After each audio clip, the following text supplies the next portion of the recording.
Hello Internet, on this occasion I have a Masterlock from their Magnum series, which is essentially just physically tougher locks that they already make, or have. Semi-ashamed to admit that this is the lock I recommended for the storage unit, based upon the options that were available at the Home Depot they went to. And I recommended it simply because it was physically more intimidating than most of the other locks on offer, and it was actually one of the more imposing locks at the storage unit until they emptied it. But when you consider that a couple units down, they had one from the Masterlock 140 series, which, honestly, knowing what I know now, I wouldn't trust on a locker, let alone a storage unit. And that criminals, well, they're criminals, not stupid. It's a combination of opportunity and ease. They're not going to, like sport and recreational pickers, sit down and pick a lock to pick a lock. No, they're gonna pick the flimsiest looking lock, and at the storage unit they are going to have the easiest access to, and cut it open and have done with it. So looking tougher is somewhat its own defense. That said, this is one of Masterlock's famous or infamous 4-pin cores, so I should, in theory, just be able to rake this open.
Just dropped everything.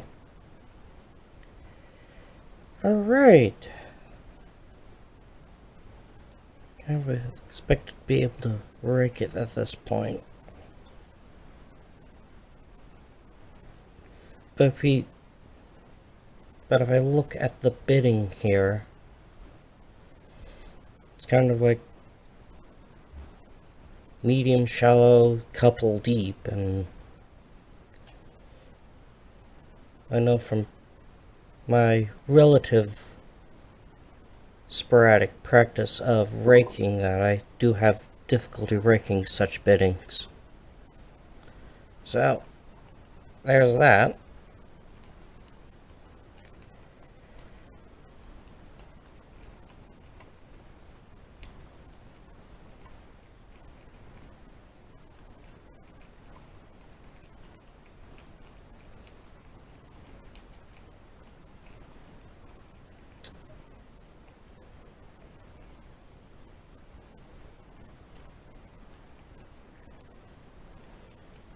I'm starting to think I might be in another slump period.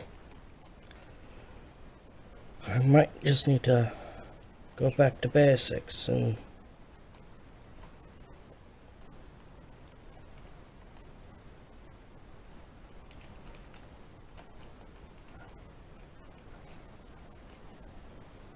alright, let's have a feel where I am.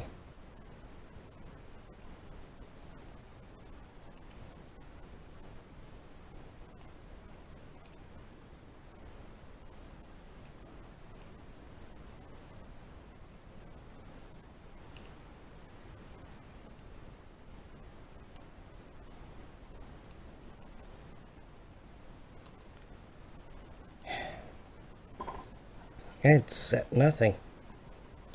So, perhaps this is secretly a better look than I thought it was. Or it could be I'm in another funk where I'm going to have a hard time picking anything for a little while. Until next time, subscribe if you want, and most importantly, have a nice day.